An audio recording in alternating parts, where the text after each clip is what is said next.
Hola, muy buenas tardes a todos, ¿cómo están?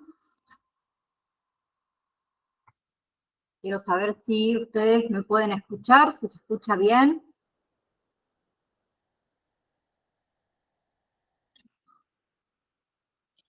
Hola, buenas tardes. Sí, se le escucha bien. Gracias, Jacquelina. Bien, ahí comenzamos. Bien, comenzamos entonces el día de hoy con lo que es concepto de infancia a lo largo, obviamente, de toda la historia. Sé que esta parte es bastante pesadita, pero bueno, hay que conocer un poco de la infancia, cómo se fue desarrollando, digamos, a lo largo de toda la historia, ¿sí? Bien. Un segundo que me golpean la puerta. Un segundito.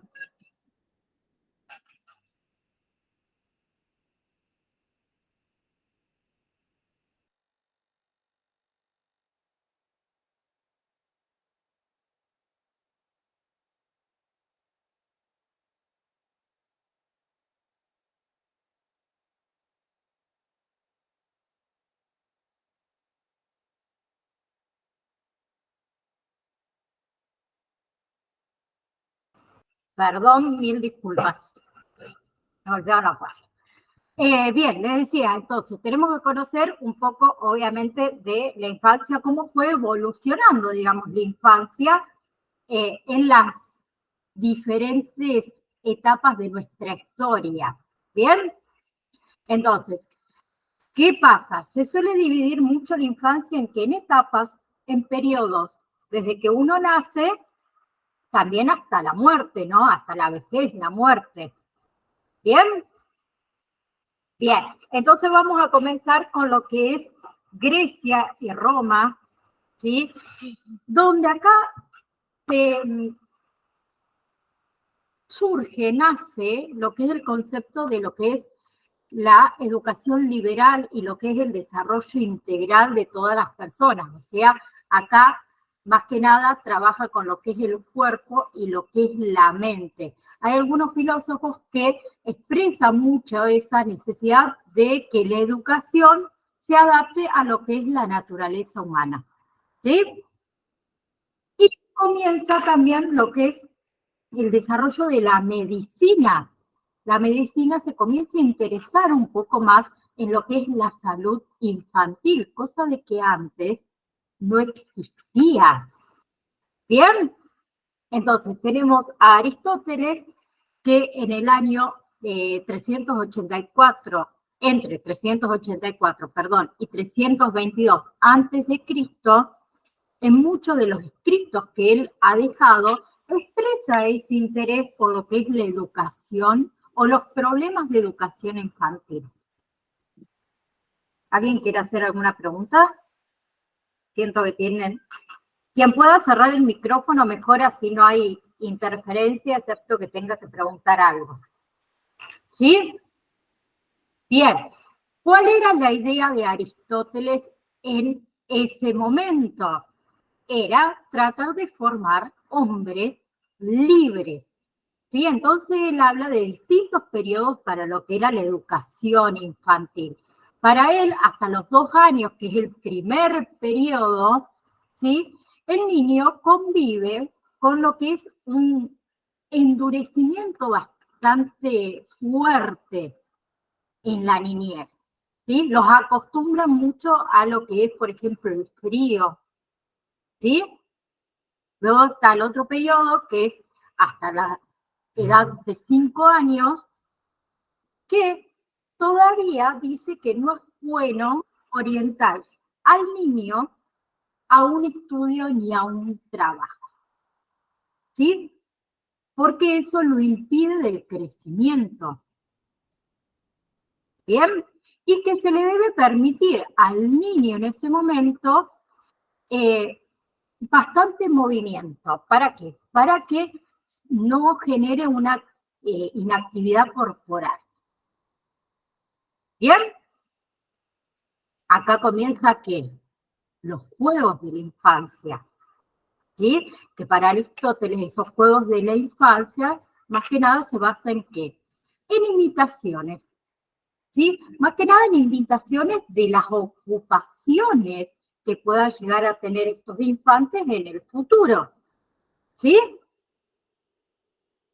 Bien. En Grecia, volviendo un poco más para Grecia, se define la necesidad de lo que son los cuidados y más que nada en los cuidados de los ciudadanos varones, que los varones escolaricen, ¿sí? Que los varones reciban una instrucción informal, ¿sí? Cómo es leer, cómo es escribir, bien, cómo es la educación física. Luego de eso, una instrucción formal, más lo que es la filosofía, la ciencia, la literatura, ¿sí? De los varones. Luego en Roma pierde un poco esta relevancia de esta educación liberal y hay mucha menos atención en lo que es la educación física, en lo que es el deporte, y lo que hacen los romanos es que se forman más en lo que es la educación de formar buenos oradores, ¿sí? En el arte de hablar, en el arte de escribir, que todas esas artes de hablar y escribir sean de forma elegante. ¿Bien? ¿Para qué? Para poder persuadir, para poder conmover. Y acá la escolarización se divide en 3 etapas, ¿sí? Una es la escuela elemental, que va de los 7 a los 12 años, ¿sí? La segunda etapa es la gramática, de los 12 a los 16 años, ¿bien? Donde en gramática ven mucho lo que es poesía, lo que es teatro. Y luego tenemos la tercera etapa, que era la retórica, que es a partir de los 16 años en adelante, donde se estudian ya lo que son las técnicas de oratoria. ¿Bien? Y en esa época muy pocos llegaban a esta última etapa de retórica, porque los niños tenían que salir a trabajar. ¿Bien? Entonces, ellos en Roma, ¿qué hacen? Acceden a lo que es la educación libre de los ciudadanos. ¿Bien? Ellos en Roma, hasta los 12 años de edad, los niños iban a escuelas mixtas. Luego de esa edad, se separaban niños y niñas. También se separaban de otra manera, niños y niñas. Los que tenían dinero y los que eran pobres. ¿Bien? Y en esta época, más que nada, los que seguían los estudios eran los varones de las familias adineradas, y muy pocas chicas seguían también los estudios. ¿Bien? Luego tenemos el cristianismo y la Edad Media, más o menos siglo V y el siglo XV, si no me equivoco. Para Grecia y para Roma, lo que es la institución social más importante y la encargada de la educación era el Estado. ¿Bien? ¿Qué sucede? En la Edad Media, lo que era la educación del niño estaba influenciado mucho por la iglesia, por el cristianismo, ¿sí? Ellos controlaban mucho la educación, más que nada la educación religiosa. ¿Bien? Y en la Edad Media se llevó por completo esta idea de educación liberal, que se trata de ¿qué? De formar a libres pensadores, ¿sí? Se trata de no formar a libres pensadores, sino que el objetivo más que nada era preparar a esos niños, a esos infantes, para servir a la iglesia, servir a Dios. Disculpen que voy a silenciar un micrófono que me hace interferencia. Andrea, por favor. Ahí está. Gracias. Se educaba más que nada para eso, para servir a Dios, para servir a la iglesia, para que sean representantes de la misma, ¿sí? La autoridad acá era la iglesia. Se elimina también lo que es la educación física, ¿sí? Porque para la Iglesia, el cuerpo, ¿qué es? Una fuente de pecado, ¿no? Para el cristianismo hablando mal y pronto. Luego, en lo que es Italia, ¿sí? Más que nada en lo que es el siglo I y lo que es el siglo I antes de Cristo y el siglo I después de Cristo, ¿sí? Había ya hombres y mujeres libres. Pero al mismo tiempo también había millones de esclavos, ¿no? Entonces, tenemos que recordar que tanto para Grecia como para Roma, las mujeres en ese entonces se consideraban ¿qué? Inferiores a los hombres. ¿Sí? Las mujeres obedecían al hombre. ¿Bien? Bien. ¿Qué sucede? Me perdí. Entonces, como les dije, perdón, las mujeres entonces en Roma y en Grecia se consideraban inferiores a los hombres. ¿Sí? Y había que obedecer a esos hombres. Entonces ellos decían que una mujer era como un niño grande, que había que cuidar. ¿Sí? ¿Bien?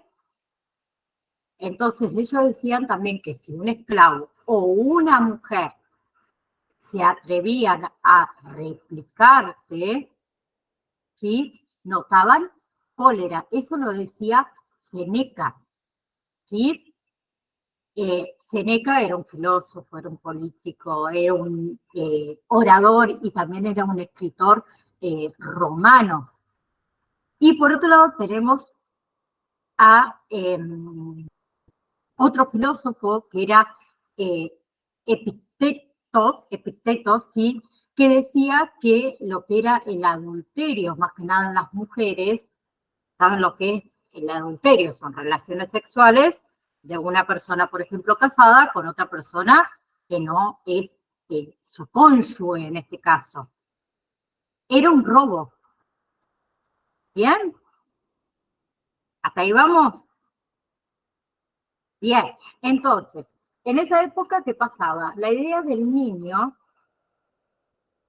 ¿sí?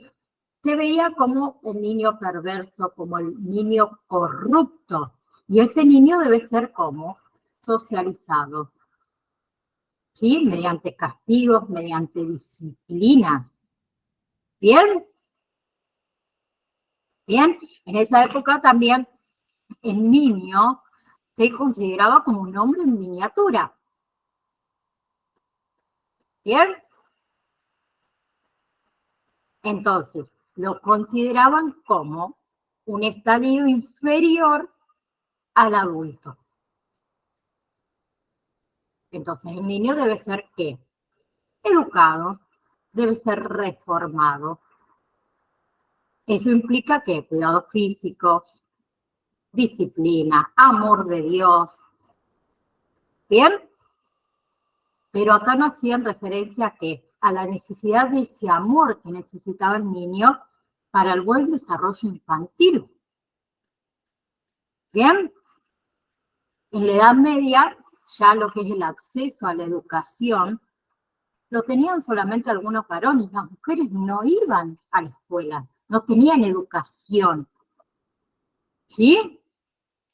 Y en la Edad Media el niño era utilizado como mano de obra, ¿sí? Para el campo, por ejemplo. Luego tenemos el Renacimiento en el siglo XVII, que resurge mucho de estas ideas sobre lo que es la educación infantil y se produce más que nada lo que es el auge de las observaciones del niño que revelan nuevo interés por ese desarrollo infantil que tiene.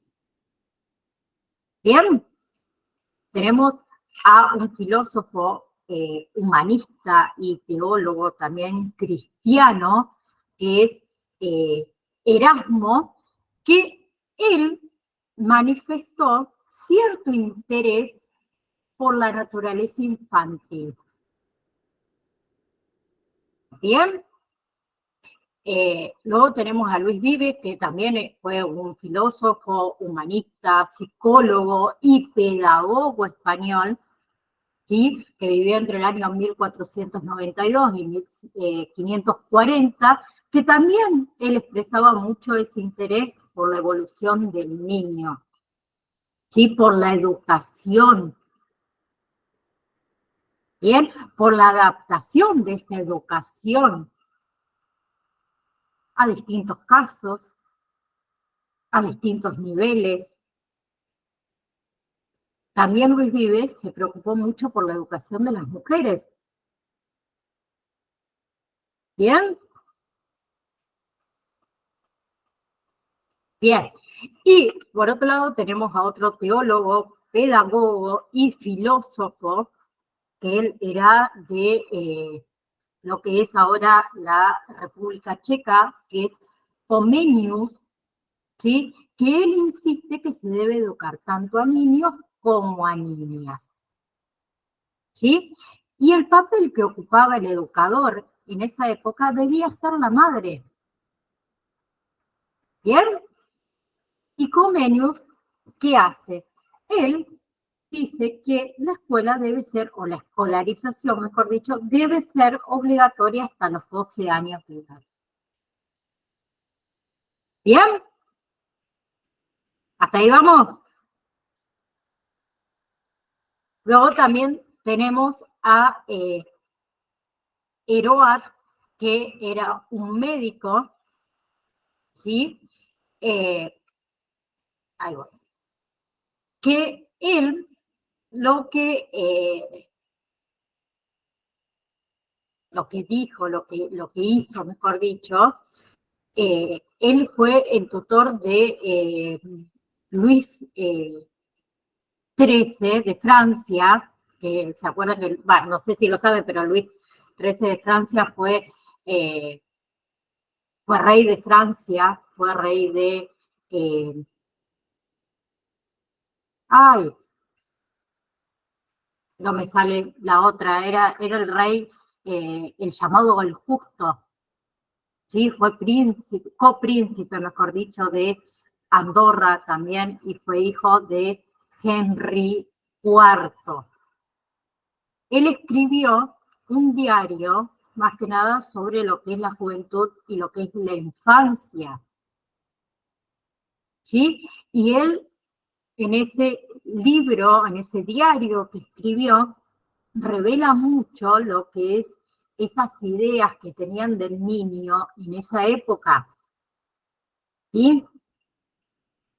Bien, en esa época, ¿qué hacían? Aplicaban muchos castigos físicos, ¿bien? Y no era bueno para el niño. Ellos decían que para educar había que aplicar ciertos castigos físicos. Si lo llevamos a la época, a la actualidad, mejor dicho, la mayoría hoy en día, en nuestra época a nosotros nos fajaban, vamos a ser sinceros, pero hoy al niño no se los toca. No se puede educar al niño con castigos, con golpes. ¿Bien? Aunque las mamás algunas veces nos dan una gana de agarrar la chancla y pátale, porque mamita. Pero bueno, en esa época era así. ¿Bien? Bien.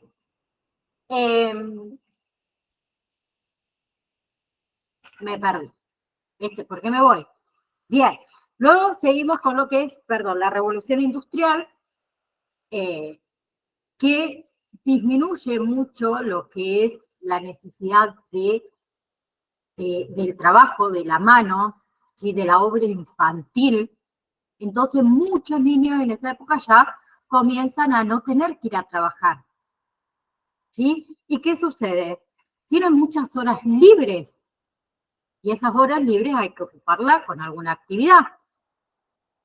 Entonces, ya con la revolución industrial, la necesidad de la escolarización se convierte en algo primordial, ¿sí? Luego tenemos el siglo, entre el siglo XVII y el siglo XIX, que una de las figuras más importantes fue Rousseau, que fue escritor, pedagogo, músico, botánico, filósofo, bueno, currículum de aquello, naturalista también, donde en una de sus obras contiene una serie de principios básicos de cómo educar. ¿Sí? Bien. Y una de sus ideas era de que el niño es bueno por naturaleza. ¿Sí? Que el niño nace bueno, a menos, ¿sí?, que la sociedad pueda pervertir esas inclinaciones buenas del niño. ¿Bien? Y por otro lado, él defiende que toda la educación debe adaptarse al nivel del niño. ¿No? ¿Para qué? Para que el niño pueda también adquirir el conocimiento necesario. ¿Bien? Bien. Él también sostiene de que el pequeño, el hombre, no es simplemente un hombre pequeño. El niño es niño. La educación para él debe ser obligatoria y también la educación debe incluir a las mujeres. ¿Sí? También surgieron otras ideas innovadoras, ¿sí?, de Pestalozzi, que también era educador, era pedagogo y era reformador suizo, ¿sí? Surgieron otras ideas de Froebel, que también era un pedagogo alemán, ¿sí? Él fue el creador de la educación preescolar, ¿sí?, y de lo que es el concepto de jardín infante, por ejemplo, ¿sí? Y él promovió esa idea de la escuela preescolar, como les dije. ¿Bien? Y destaca también lo que es la continuidad educativa entre la escuela y el hogar. ¿Sí? Porque ustedes, ¿qué creen? ¿La educación se da solo en la escuela? Acá ya estamos un poco más cerca de la actualidad. Casi siempre decimos la educación comienza por casa. ¿Sí? Para él también era muy importante que el juego infantil, para que el niño se desarrolle, para que haya interacción, para que haya contacto entre padres e hijos, entre niños y niños. ¿Bien? Bien. Luego tenemos a Charles Darwin, ¿sí?, que fue un naturalista británico, fue quien propuso la teoría de la evolución biológica por selección natural. Él, con una de sus publicaciones, ¿sí?, la del origen de las especies, en el año 1859, él ahí ¿qué hace? Provocó una revolución conceptual de lo que es la ciencia, de lo que es la concepción del hombre. ¿Sí? Bien. Entonces, ¿él qué hace? Dice que la continuidad animal-hombre y niño-hombre es una aproximación naturalista del desarrollo humano y una psicología también. ¿Sí? El estudio científico de lo que es el niño empieza más o menos la segunda mitad del siglo XIX. Bien, y él a final de ese siglo plantea una serie de problemas prácticos en relación con las técnicas de crianza y con la educación que tenían los niños. Y él plantea también esa necesidad de esa educación obligatoria, ¿sí? Y que todo esto se lleve más que nada a lo social, a lo político, que se trate del tema. ¿Sí? Bien. Bien. Entonces, para ir terminando, algunos otros datos sobre lo que es la infancia y obviamente lo que es la infancia a lo largo de la vida, tenemos lo que es el infanticidio, que es un delito que consiste en matar a un niño, ¿sí? En especial, más que nada, a un recién nacido, que eso se practicaba, ¿sí? Se practicaba mucho con niños con algún tipo de discapacidad, con algún defecto físico, ¿sí? También con niños que eran niños ilegítimos del matrimonio, ¿sí? Por el adulterio muchas veces de las mujeres. Otras veces se practicaba ¿por qué? Por falta de recursos económicos. ¿Bien? Y otras veces no se llegaba a practicar esto, sino que se optaba por donar al recién nacido, tanto a vecinos como a familiares. ¿Bien? Y en otras ocasiones también se practicaba el infanticidio por razones religiosas, como ofrendas. ¿Sí? Entonces, ¿qué pasaba en épocas anteriores? Quien reconocía al hijo era el padre. Entonces, si el padre rechazaba al hijo, ¿sí? El padre decía, este no es mi hijo, no sé quién es, no lo conozco, no tengo cero relación con él, lo abandonaban al niño. ¿Sí? Más que nada se abandonaban las calles. Entonces podía pasar Elizabeth caminando, encontrarse con un niño y se lo llevaba a su casa. ¿Sí? Uno podía recogerlo o no. A eso se lo llamaba exposición del bebé, o niños expósitos. ¿Sí? Muchas veces esa práctica, más que nada, se hacía con las niñas. ¿Por qué se hacía con las niñas? ¿Ustedes qué creen?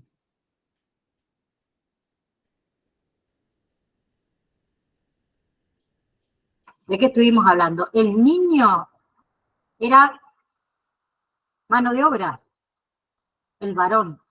La niña, en esa época, servía solo para dar a luz. Así eran consideradas las mujeres. Y si no dábamos un niño varón a la familia, mamita, ¿sí? En otra época, en lo que es la época romana, había un montón de pobreza, muchísima pobreza. Entonces la gente que hacía, vendía a los recién nacidos. ¿Se los vendían a quién? A los traficantes esclavos, para conseguir más mano de obra. ¿Sí? ¿Bien? Entonces, el infanticidio no se consideró asesinato hasta el siglo IV. ¿Sí? Pero más allá de esto, de que no se haya considerado asesinato hasta el siglo IV, se siguió practicando durante la Edad Media. Bien, por otro lado tenemos la anticoncepción, que es el conjunto de métodos o sustancias empleadas para prevenir la fecundación, ¿sí? O sea, el embarazo. El aborto era algo, eran prácticas bastante comunes, bastante legales en lo que era Roma y Grecia. ¿Sí? Y por otro lado también tenemos las mortalidades infantiles. ¿Sí? Eran bastante elevadas en lo que es la antigüedad y en lo que es la Edad Media.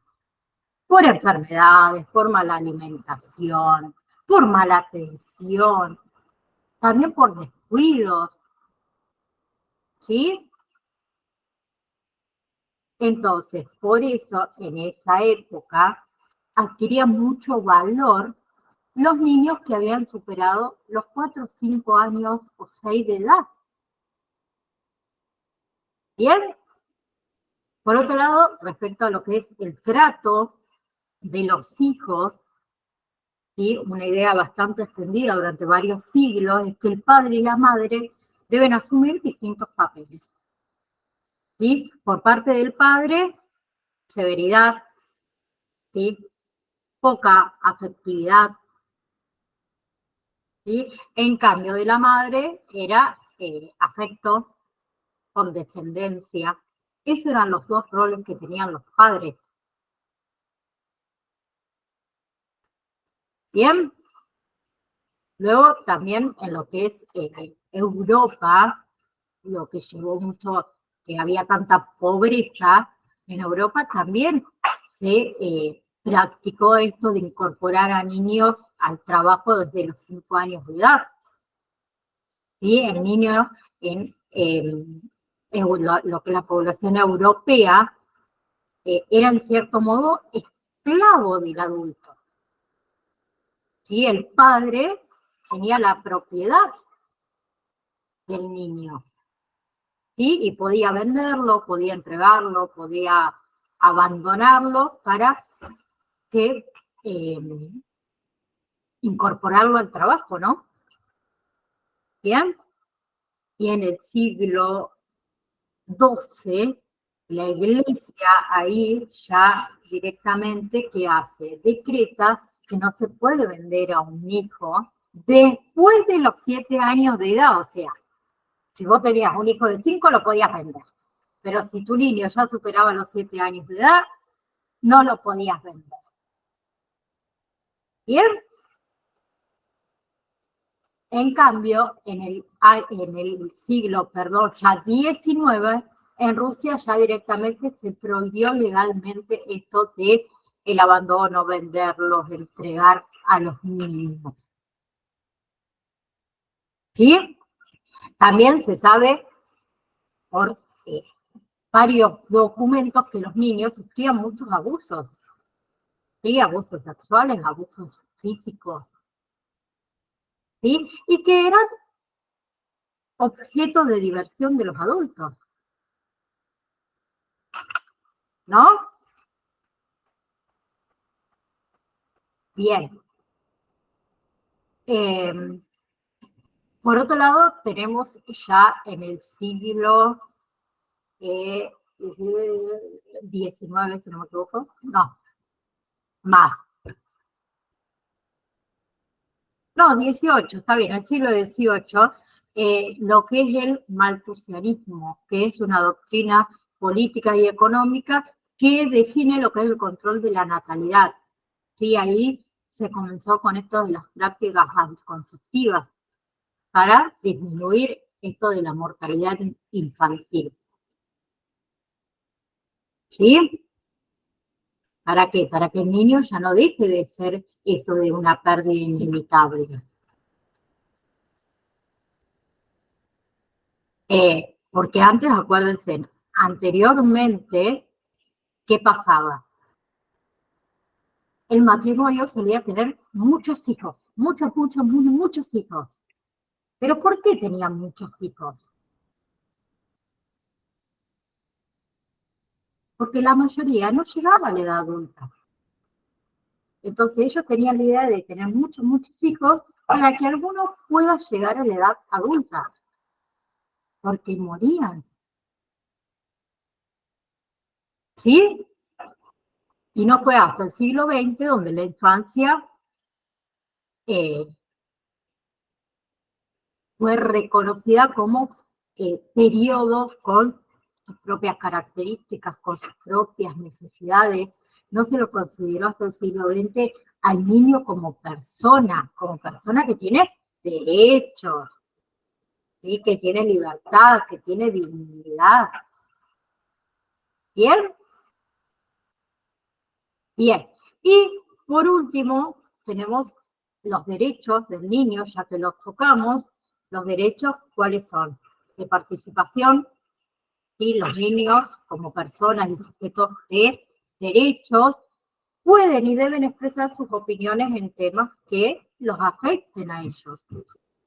Y esas opiniones tienen que ser escuchadas, tienen que ser tomadas. ¿Bien? No solamente por los padres, sino por la parte educativa, económica, política del país. ¿Bien? También tienen otros derechos, de desarrollo, de supervivencia. ¿Sí? A medida que los estados toman parte para preservar la vida y la calidad de vida de los niños, también deben garantizar ese desarrollo, ¿sí? Espiritual, psicológico, moral, físico, social. Bien. Otro derecho, principios fundamentales, es el interés superior del niño. ¿Sí? Cuando tanto instituciones públicas como privadas, las autoridades o cualquier otra entidad debe tomar decisiones respecto de los niños y de las niñas, ¿sí? Para ofrecer que el máximo bienestar posible del niño. Otro derecho es la no discriminación, ¿sí? No se debe permitir la discriminación por ningún motivo de credo, de raza, de género, de idioma, de situaciones económicas, de impedimentos físicos. ¿Bien? ¿Hasta ahí vamos? Seguimos con lo otro. ¿Cuánto nos queda? Sí, tengo un rato más. Les voy a compartir pantalla para comenzar con etapas del desarrollo. Un segundito.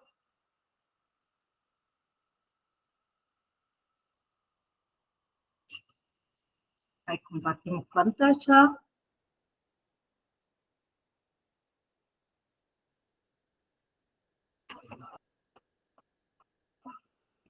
Compartir. A ver si ahí va a estar compartiendo pantalla. Etapas del desarrollo. ¿Sí? Las etapas del desarrollo humano son las distintas fases que atraviesan los seres humanos en la vida. O sea, es decir, desde el nacimiento hasta la muerte. ¿Bien? Y que se repiten de maneras similares en cada individuo. Dichas etapas se pueden organizar en distintos modelos y distintos esquemas para su estudio. Y existen así propuestas muy diferentes de cuáles son los rasgos básicos de cada etapa y sus rasgos de edad aproximado, dependiendo obviamente del autor y el punto de vista. ¿Sí? Puede ser del punto de vista social, psicológico, biológico. ¿Bien?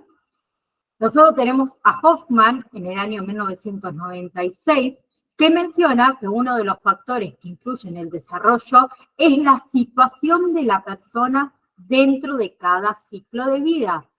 Cuando hablamos de ciclo de vida, lo dividimos en lactancia, infancia, adolescencia, adultez inicial, adultez madura y vejez. ¿Bien?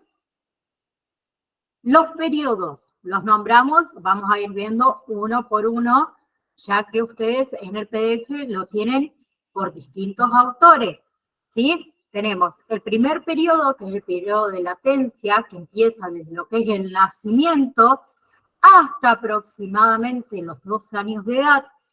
Luego tenemos el segundo periodo, que es la infancia, que va desde los 2 años de edad hasta la niñez tardía, que es más o menos hasta los 12 años.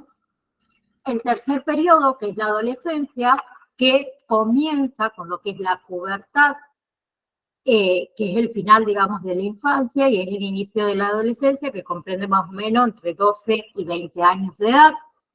¿Sí? El cuarto periodo, adultez inicial, que abarca desde los 20 años a los 40 años. Quinto periodo, adultez madura, que abarca desde los 40 a los 60 años de edad. Y el último periodo, el sexto, es la vejez, que abarca de los 60 años en adelante. Nosotros, en este curso, ¿en qué periodos nos vamos a centrar? En el periodo de lactancia y en el periodo de infancia. Bien, vamos a ver también un poquito de adolescencia porque se entremezclan las edades, pero una adolescencia hasta los 13, 14 años, hasta ahí nomás. Bien, entonces ahora sí, comenzamos con cada uno de los periodos. Bien, entonces, periodo de lactancia. Inicia con el nacimiento y termina aproximadamente, como dijimos, a los 2 años de edad. ¿Bien? Claro. Tenemos a Craig en el año 1997, que nos comenta que en esta etapa el niño debe adaptar la vida a lo que es el mundo exterior. ¿Sí? En el primer mes es el mes de recuperación de ese nacimiento. ¿Sí? Y hay ajuste de ciertas funciones vitales.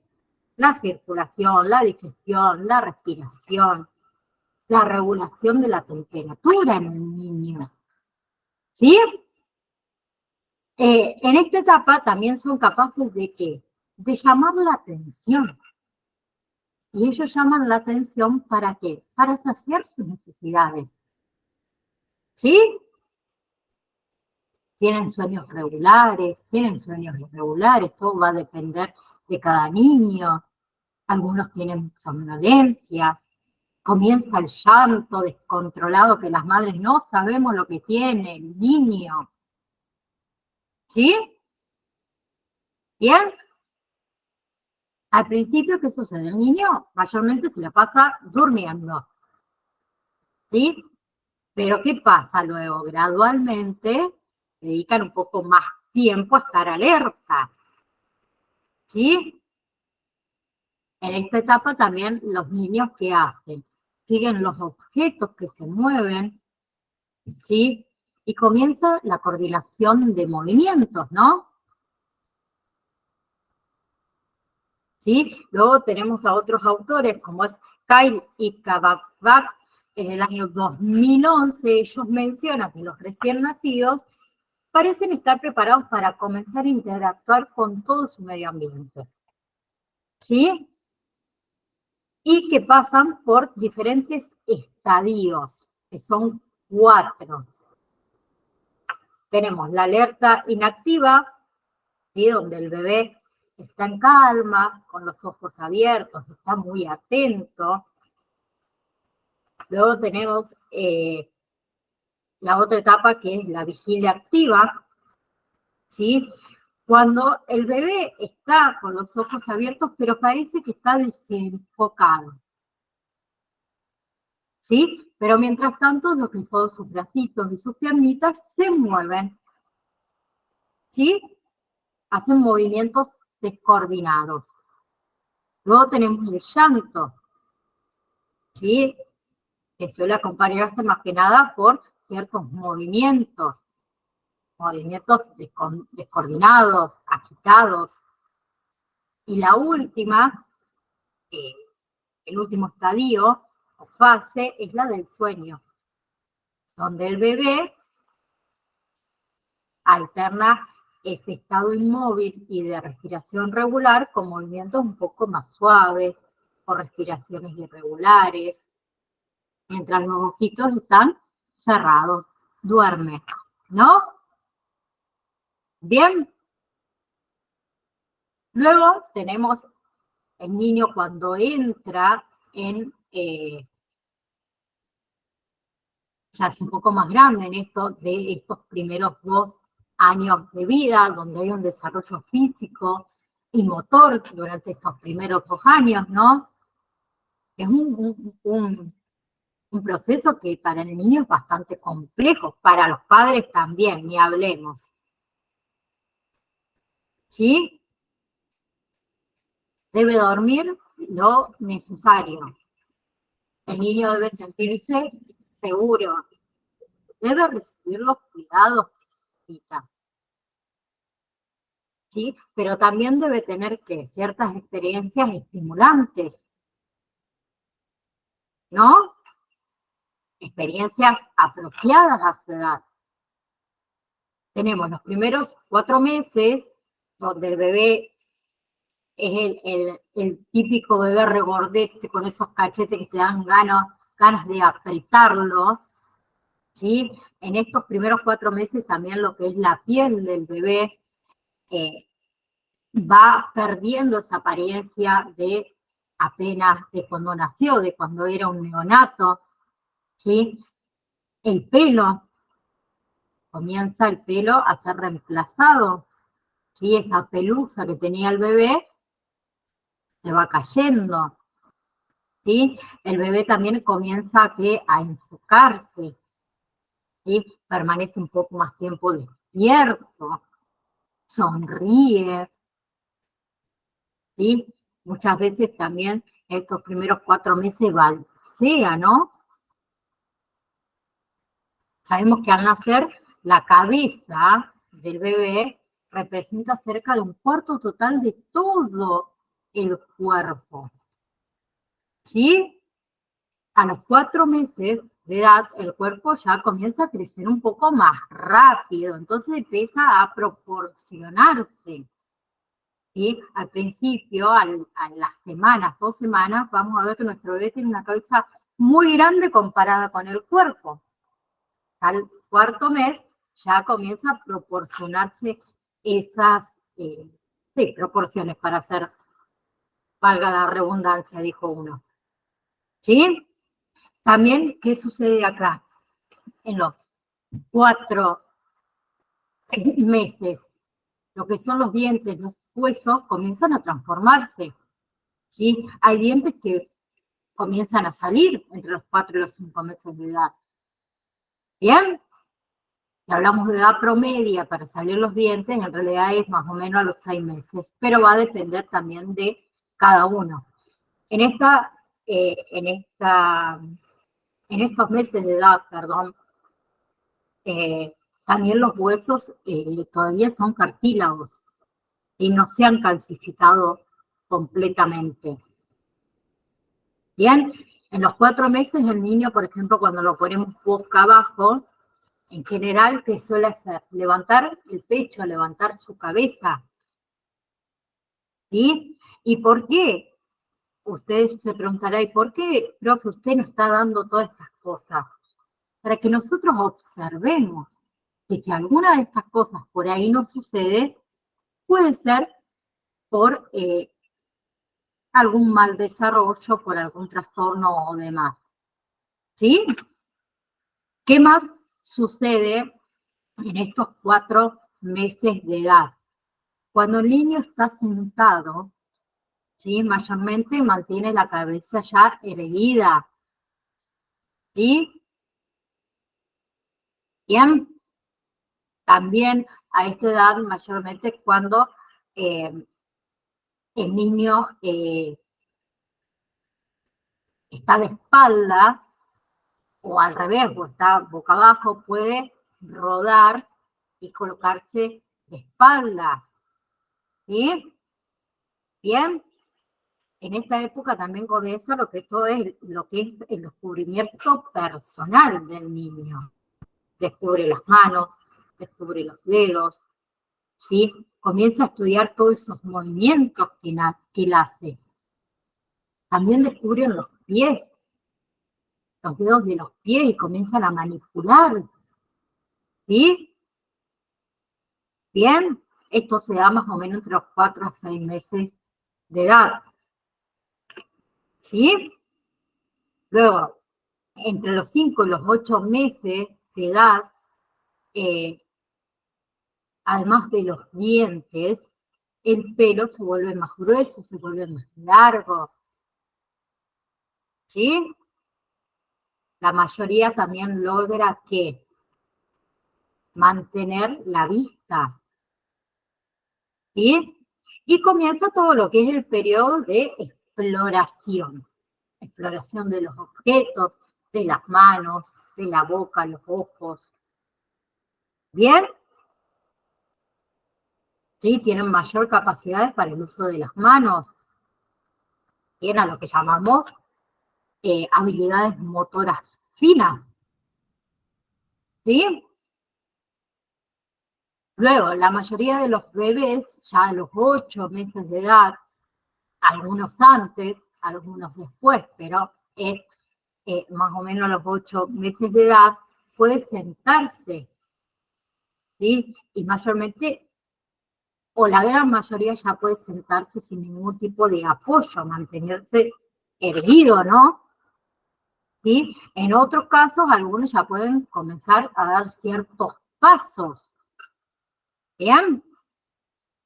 Y hay otros que ya comienzan a caminar, ¿sí? No, obviamente, caminar, a ver, sin ningún tipo de apoyo, sino que muchas veces hacen pasos y se van agarrando de muebles, de sillas, de sillones, lo que encuentren en el camino, ¿bien? ¿Sí? También, dentro de los 8 meses, también muchos comienzan a participar en los juegos sociales, ¿sí? Como nosotros, bueno, acá en Argentina tenemos mucho la costumbre de la canción de, ay, ¿cómo es la canción de la manito? ¿Alguien se la acuerda? Ay, se me fue. Alguien que me cante un pedacito. Esa que dice, qué linda manito que tengo yo, con 5 Esa, deditos, algo así, sí. esa. También hacemos el otro juego de dónde está mamá, por ejemplo, o cosas así. Comienza a interactuar el niño, digamos, con juegos sociales en esta época, más que nada con la madre, padre, sí tiene también, como es, hermanos mayores, ¿no? ¿Sí? También juega mucho con esto de arrojar algo y agarrarlo nuevamente, o recoger cositas, ¿sí? Luego tenemos de los 9 a los 12 meses de edad, donde casi todo niño ya tiene cierta formación de locomoción. La mayoría puede levantarse sin ninguna ayuda, ¿sí? Algunos ya dan pasos sin ir agarrándose o apoyándose de los muebles, ¿no? ¿Sí? Bien, sabemos que lo que es la edad en que un niño comienza a caminar varía mucho, ¿sí? Y depende de un montón de factores. Si somos las típicas madres o padres acaparadores que no lo hay, no, pobrecito, se va a golpear, no lo dejemos. Y bueno, el niño no va a aprender a caminar. Y hasta que se dé cuenta y diga, ay, qué pesada esta mamá, me largo. ¿Bien? Tienen capacidad de ¿qué? De erguirse, como dijimos, de caminar. Y ahí comienzan a tener otro punto de vista, ¿no? ¿Sí? Y esa locomoción que hace fomenta lo que es la exploración, ¿sí? El niño puede treparse, puede meterse debajo de cosas. Bueno, es la edad de que nos queremos morir nosotros. ¿Bien? Y todo eso desarrolla ¿qué? El desarrollo cognitivo, ¿sí? Que es la capacidad cognitiva, como la memoria, la atención, el lenguaje, la percepción, lo que es la solución de problemas. ¿Sí? Bien. En los 12 meses también son capaces de desatar los cordones, de empujar ciertos juguetes, de meter los dedos en el enchufe.